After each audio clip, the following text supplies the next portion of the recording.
Bonjour à tous, dans cette vidéo on va démontrer l'identité du parallélogramme.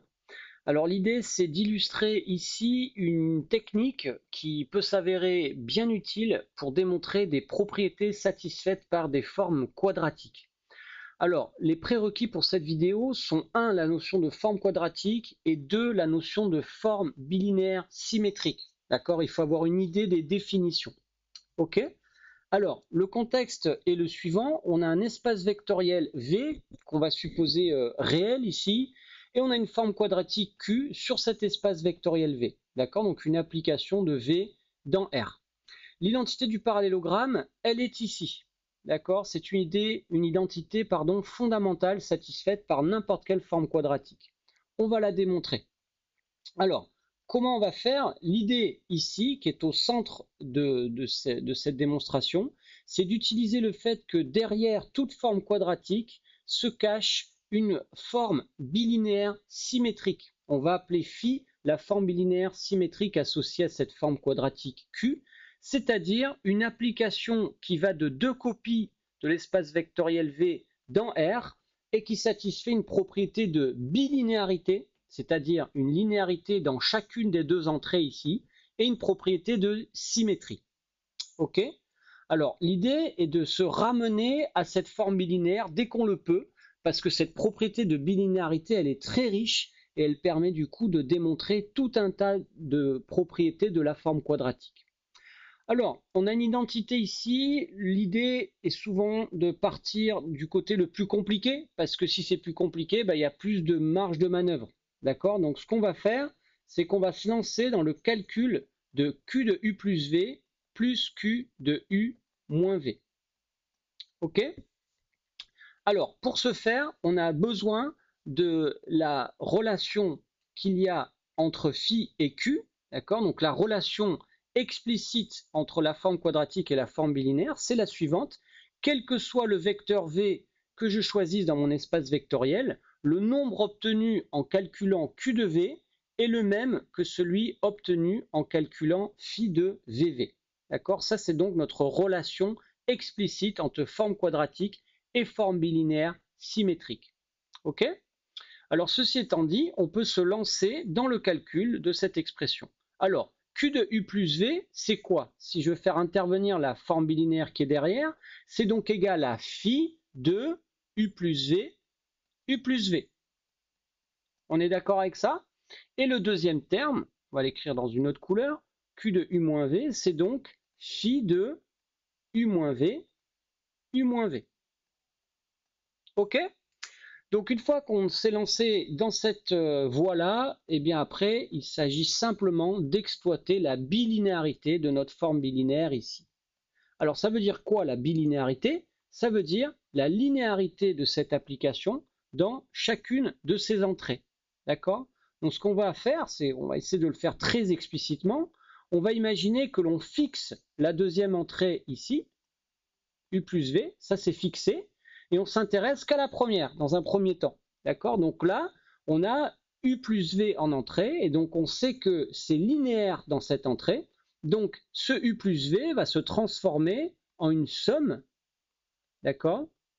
On va avoir d'un côté phi de U, U plus V, plus phi de V, U plus V.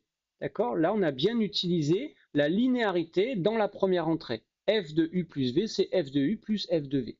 D'accord? Allez, parfait, on continue avec le deuxième terme. Celui-là, donc ça, c'est phi de, on va faire pareil, on va fixer la deuxième entrée, d'accord? Et on va regarder la linéarité simplement dans la première, d'accord? Donc on a du phi de U moins V, d'accord? Donc rappelons-nous de la linéarité, hein. Si on a une application linéaire f et qu'on calcule f de U moins V, eh bien ça va être égal à f de U moins f de V, d'accord? La linéarité, donc ça, on a une préservation de l'addition, mais aussi une préservation de la multiplication par des scalaires, d'accord?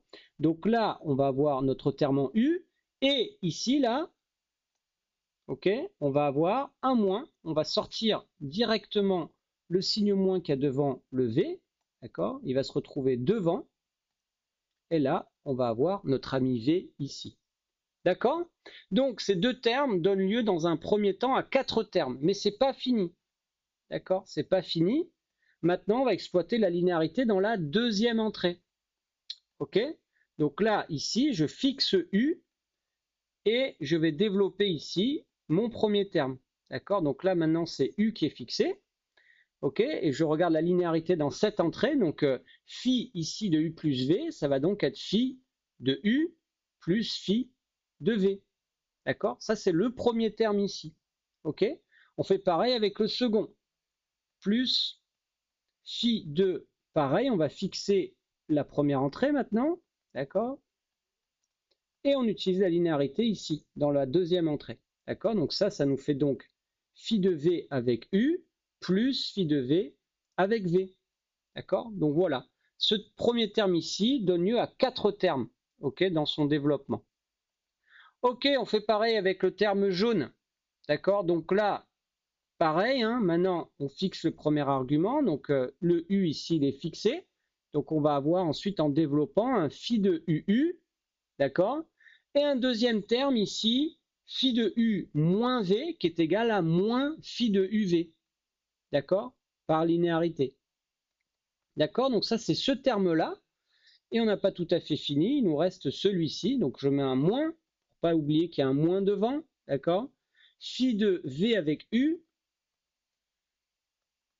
D'accord? Et ensuite, il y a ce terme-là, phi de V avec moins V, qui est égal à moins phi de V avec V. D'accord?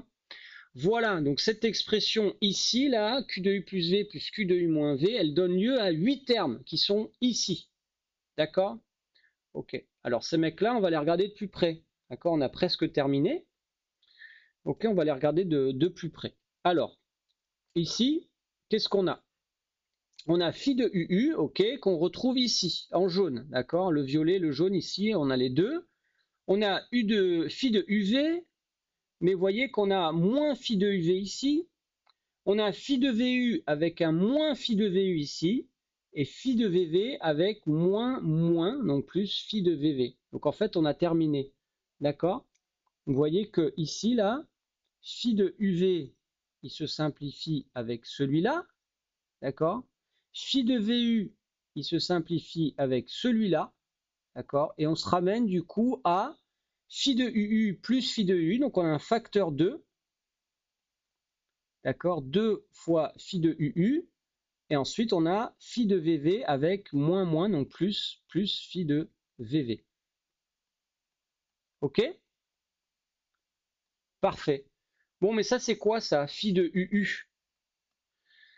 Eh bien, phi de UU, c'est égal à la valeur de la forme quadratique Q qui est associée à notre forme bilinéaire phi sur U. Donc ça, c'est égal à 2 fois Q de U, ok, plus, et phi de VV, c'est donc Q de V, encore une fois, de par la relation entre la forme bilinéaire et sa forme quadratique.